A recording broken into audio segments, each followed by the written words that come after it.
Bayangkan ini, di malam kelam 30 September 1965, 7 jenderal menjadi target operasi rahasia yang mengguncang fondasi negara. Tetapi ada sesuatu yang aneh. Para korban bukanlah jenderal-jenderal yang dikenal anti-Soekarno, melainkan mereka yang justru paling loyal pada Presiden. Letnan Jenderal Ahmad Yani dan kelompoknya dikenal sebagai lingkaran militer yang tegak lurus mendukung Soekarno. Pertanyaannya, mengapa justru mereka yang dihabisi? Kalau kamu merasa sejarah yang kita tahu masih penuh teka-teki, klik tombol subscribe sekarang dan nyalakan lonceng notifikasi. Karena di channel ini, kita bongkar lapisan-lapisan sejarah yang sering disembunyikan.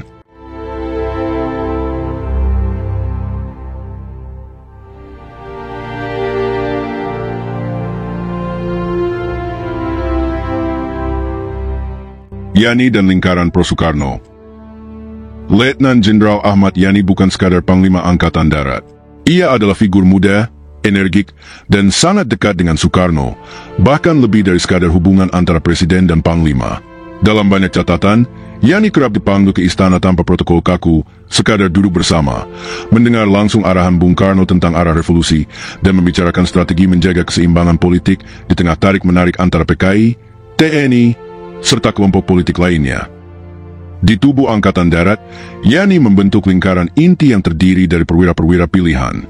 Mereka bukan sekadar bawahan, tetapi juga dianggap sebagai anak ideologi Soekarno, karena visi mereka sejalan dengan garis politik sang presiden. Nama-nama seperti Maijen Suprapto, Maijen S. Parman, Maijen MT Haryono, Brigjen DI Panjaitan, dan Brigjen Sutoyo, semua korban G30S, adalah bagian dari kelompok ini. Mereka dikenal patuh pada komando Yani, sekaligus teguh mendukung kebijakan Presiden. Posisi mereka tidak mudah. Di satu sisi, mereka harus menahan gesekan keras dengan para perwira yang lebih condong ke arah anti-Soekarno dan anti-PKI, seperti Jenderal Nasution dan sejumlah perwira garis keras lain. Di sisi lain, mereka juga harus menghadapi tekanan politik dari PKI yang kerap menuntut peran lebih besar dalam politik negara. Peran Yani dan lingkarannya adalah menjadi jembatan, menegakkan loyalitas ke Soekarno tanpa membiarkan PKI mendominasi, sekaligus menolak dominasi kelompok anti-Soekarno yang berafiliasi dengan kepentingan asing. Sikap anti-asing Yani cukup menonjol. Ia menolak upaya infiltrasi militer Amerika Serikat dan Inggris melalui program pelatihan perwira atau kerjasama militer yang dinilai bisa menggerus kemandirian Indonesia. Dalam konteks Perang Dingin, hal ini membuat Yani dan lingkarannya berada di posisi rawan. Mereka menjadi penghalang bagi skenario Indonesia pro-Barat. Tak heran jika Soekarno menaruh kepercayaan penuh pada Yani. Ia melihat Yani sebagai benteng terakhir yang dapat menahan gelombang oposisi militer terhadap dirinya. Dalam percakapan di istana, Soekarno pernah menegaskan bahwa dirinya membutuhkan Angkatan Darat yang setia pada garis revolusi, bukan yang tunduk pada kepentingan luar. Yani menjawab kebutuhan itu dengan membangun lingkaran loyalis yang kuat, solid, dan berdedikasi. Ironisnya, justru kelompok inilah yang menjadi korban pertama G30S. Dengan gugurnya Yani dan para perwira di sekitarnya, Soekarno praktis kehilangan perisai militer yang paling setia. Itulah sebabnya, banyak peneliti meyakini bahwa target operasi G30S sengaja diarahkan untuk memukul jantung pertahanan politik Soekarno dari dalam tubuh Angkatan Darat. Ironi daftar target. Justru disinilah letak kejanggalan paling besar dari peristiwa G30S. Para korban yang diculik dan dibunuh bukanlah tokoh-tokoh militer yang selama ini dikenal keras menentang Soekarno atau bermusuhan terang-terangan dengan PKI. Mereka justru berasal dari lingkaran dekat Ahmad Yani, perwira-perwira yang dikenal setia pada Soekarno dan berusaha menyeimbangkan posisi PKI dalam politik nasional. Daftar korban menunjukkan pola yang ganjil. Nama-nama seperti Ahmad Yani, S. Parman, MT Haryono, Suprapto, DI Panjaitan, dan Sutoyo bukanlah figur yang menentang Soekarno. Mereka adalah perwira yang masih berada dalam orbit Presiden. Bahkan sebagian dari mereka dikenal sebagai penghubung penting antara Angkatan Darat dan Soekarno, yang rutin diminta pendapatnya dalam menentukan kebijakan negara. Sebaliknya, jenderal-jenderal yang sering dicap sebagai anti-Soekarno atau anti-PKI, seperti Jenderal Nasution, justru luput dari maut. Nasution memang masuk dalam daftar target, tetapi uniknya ia satu-satunya tokoh besar yang selamat, meski anak perempuannya, Ade Irma Suryani, menjadi korban tembakan. Yang lebih menarik, perwira garis keras lain seperti Kemal Idris, atau perwira yang dikenal dekat dengan kekuatan Barat, tidak ada satupun yang disentuh. Pertanyaan logis pun muncul. Jika benar PKI adalah dalang tunggal, Mengapa mereka menyingkirkan jenderal-jenderal yang justru mendukung Soekarno, sosok yang menjadi mitra politik utama PKI? Bukankah akan lebih masuk akal jika target mereka adalah para jenderal anti-Soekarno, yang juga merupakan musuh besar PKI? Dengan membunuh loyalis Soekarno, PKI seolah sedang menusuk punggung sekutunya sendiri. Keanehan inilah yang membuat banyak peneliti meragukan narasi tunggal Orde Baru. Apakah benar PKI yang merancang daftar target itu, ataukah ada rekayasa dari pihak lain yang sengaja mengarahkan operasi ke lingkaran Yani? Pola ini mengisyaratkan bahwa G30S bukan sekadar upaya membela presiden dari Dewan Jenderal, melainkan sebuah operasi yang diarahkan untuk memutus ikatan Soekarno dengan pilar-pilar militernya. Ironi ini justru menjadi kunci. Hilangnya kelompok Yani berarti hilangnya benteng Soekarno di tubuh Angkatan Darat. Dan setelah itu, jalan bagi Soeharto untuk mengambil alih kendali menjadi lebih terbuka. Ada pihak ketiga yang bermain? Keanehan pola target G30S menimbulkan dugaan bahwa ada tangan lain yang bermain di balik operasi ini. Bukan sekadar gerakan internal untuk menyelamatkan presiden dari Dewan Jenderal, melainkan sebuah manuver politik yang jauh lebih kompleks, terencana, dan sara kepentingan. 1. Menghancurkan basis loyalis Soekarno. Dengan terbunuhnya Ahmad Yani dan lingkaran dekatnya, Soekarno kehilangan benteng terakhir di tubuh Angkatan Darat. Yani bukan hanya panglima, melainkan juga jembatan komunikasi antara presiden dan kalangan perwira menengah. Hilangnya Yani berarti hilangnya figur yang mampu mengendalikan keseimbangan politik internal AD. Siapa yang diuntungkan? Soeharto. Ia bukan bagian dari lingkaran Yani, tetapi berada di posisi cukup strategis sebagai Panglima Kostrad. Ketika kekosongan kepemimpinan di AD terjadi, ia bergerak cepat mengisi celah itu. Fakta bahwa Soeharto dapat dengan mudah merebut kendali setelah G30S selesai, memperkuat dugaan bahwa operasi ini memang diarahkan untuk melumpuhkan loyalis Soekarno, bukan menghancurkan Dewan Jenderal. 2. Membentuk narasi PKI dalang tunggal. Narasi resmi Orde Baru menyebut PKI sebagai dalang tunggal G30S. Namun, pertanyaan krusialnya adalah, mengapa operasi ini menargetkan jenderal-jenderal pro-Soekarno, bukan anti-Soekarno? Jawabannya mungkin terletak pada strategi propaganda. Dengan tewasnya para loyalis Soekarno, situasi menjadi paradoks. PKI dituduh membunuh jenderal yang justru mendukung presiden, yang selama ini mereka klaim sebagai sekutu.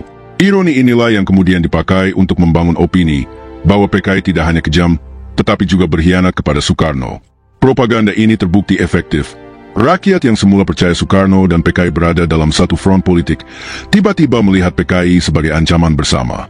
Dalam satu langkah, dukungan terhadap Soekarno dipreteli, dan ruang untuk menghancurkan PKI terbuka lebar. 3. Pintu masuk operasi intelijen asing. Faktor eksternal tidak bisa diabaikan. Pada pertengahan tahun 1960-an, Indonesia berada di pusaran Perang Dingin. Soekarno dengan politik poros Jakarta, Beijing, Pyongyang, Hanoi dipandang berbahaya bagi kepentingan Amerika Serikat dan Inggris. Dokumen yang kemudian dibuka, termasuk laporan CIA dan arsip Kementerian Luar Negeri Inggris, menunjukkan adanya operasi psiwar untuk melemahkan Soekarno. Mengapa jenderal pro-Soekarno yang dihabisi? Karena mereka adalah penghalang langsung terhadap skenario perubahan rezim. Tanpa Yani dan lingkarannya, Angkatan Darat kehilangan fondasi pro-Soekarno, sehingga lebih mudah digeser ke orbit Soeharto yang dianggap lebih bisa diajak bekerja sama. Operasi intelijen asing ini bukan hanya soal mendukung propaganda anti-PKI, tetapi juga menyiapkan legitimasi internasional bagi Soeharto.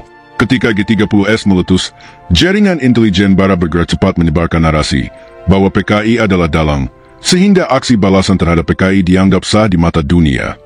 Dengan demikian, dugaan adanya pihak ketiga bukan sekadar teori konspirasi, melainkan hipotesis yang punya jejak bukti, pola target yang ganjil, keuntungan politik yang jelas bagi Soeharto, dan kesesuaian dengan kepentingan geopolitik Amerika serta Inggris pada masa itu. Mengapa Nasution tetap disertakan? Nama Jenderal Abdul Haris Nasution selalu muncul sebagai anomali dalam daftar target G30S. Berbeda dengan Yani dan kelompoknya yang pro-Soekarno, Nasution justru dikenal sebagai tokoh militer yang keras, anti-PKI, dan sering berseberangan dengan garis politik Soekarno. Mengapa sosok seperti ini tetap dimasukkan dalam daftar? Ada beberapa lapisan analisis yang bisa dibongkar.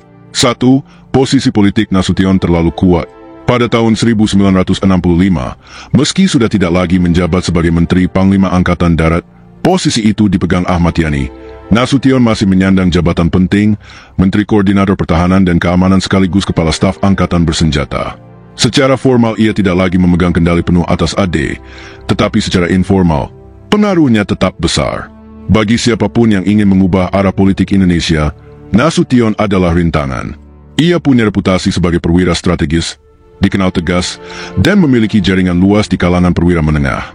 Selama bertahun-tahun ia juga dikenal dekat dengan Amerika Serikat melalui program pelatihan militer dan diplomasi pertahanan. Artinya, mengabaikan Nasution berarti membiarkan sosok berbahaya tetap hidup dalam percaturan kekuasaan. 2. Musuh bersama yang ideal. Nasution berada di posisi unik. Ia lawan politik PKI, lawan bagi lingkaran pro-Soekarno, sekaligus saingan potensial bagi perwira lain seperti Soeharto. Dengan karakter seperti itu, wajar jika namanya masuk sebagai target. Ia adalah musuh bersama yang ideal. Bagi PKI, Nasution adalah ancaman karena sikap anti-komunisnya. Bagi lingkaran Soekarno, ia kerap menghambat kebijakan presiden. Bagi calon penguasa baru, ia bisa menjadi pesaing berbahaya jika dibiarkan hidup. 3. Gagal dibunuh, justru jadi keuntungan pihak lain. Ironisnya, eksekusi terhadap Nasution gagal total. Ia berhasil melarikan diri dengan melompati pagar rumah.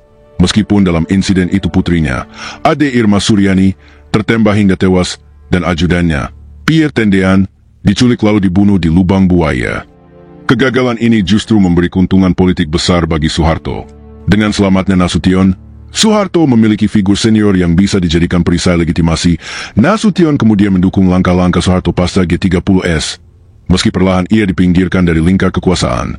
Dalam banyak analisis, kegagalan membunuh Nasution malah menguntungkan pihak yang ingin menyingkirkan Soekarno, karena selamatnya Nasution berkuat narasi bahwa PKI benar-benar berniat menghancurkan Angkatan Darat. 4. Hipotesis pergeseran target. Ada dugaan menarik yang sering muncul dalam penelitian sejarah. Apakah benar Nasution memang dimaksudkan untuk dibunuh, ataukah penyertaan namanya hanya untuk menyamarkan pola sebenarnya? Jika hanya loyalis Soekarno yang jadi korban, publik mungkin segera curiga bahwa operasi ini ditujukan untuk melemahkan presiden. Tetapi dengan menyertakan nama Nasution, seolah-olah operasi itu ditujukan untuk menghancurkan seluruh pimpinan AD, tanpa membedakan pro atau kontra Soekarno. Namun, fakta di lapangan berbicara lain, hanya Nasution yang lolos, sementara semua loyalis Soekarno terbunuh. Apakah ini kebetulan, atau tanda adanya rekayasa lebih besar dalam operasi tersebut? Dengan demikian, penyertaan nama Nasution dalam daftar target lebih terlihat sebagai langkah politis, baik untuk menutupi pola target yang sesungguhnya maupun untuk mengantisipasi pengaruh besar yang masih ia miliki. Tetapi kegagalan eksekusi justru menguntungkan pihak yang akhirnya naik ke tampuk kekuasaan, karena Nasution hidup untuk memberi legitimasi pada narasi yang dibangun setelah tragedi. Bukan sekadar perebutan kekuasaan. Pertanyaan mengapa para korban justru Jenderal Pro-Soekarno membuka ruang analisis yang jauh lebih luas. Fakta ini melemahkan narasi sederhana, PKI sebagai dalang tunggal. Ada pola yang menunjukkan operasi ini diarahkan untuk melemahkan Soekarno sendiri, dengan cara menyingkirkan lingkaran loyalisnya, lalu membuka jalan bagi naiknya Soeharto dan konsolidasi Orde Baru. G30S, dengan demikian, bukan sekadar tragedi berdarah, tetapi juga rekayasa politik tingkat tinggi, di mana daftar target korban menjadi kunci memahami siapa sebenarnya yang diuntungkan dari semua ini. Kalau kamu ingin sejarah Indonesia tidak lagi hanya dipandang dari kacamata Orde Baru, bantu sebarkan video ini. Klik like, share ke temanmu, dan tulis pendapatmu di kolom komentar. Menurutmu, siapa yang paling diuntungkan dari G30S? Dan jangan lupa, subscribe channel ini supaya kamu tidak ketinggalan pembahasan sejarah yang membuka mata. Karena sejarah bukan hanya soal masa lalu, tapi tentang siapa yang berkuasa hari ini.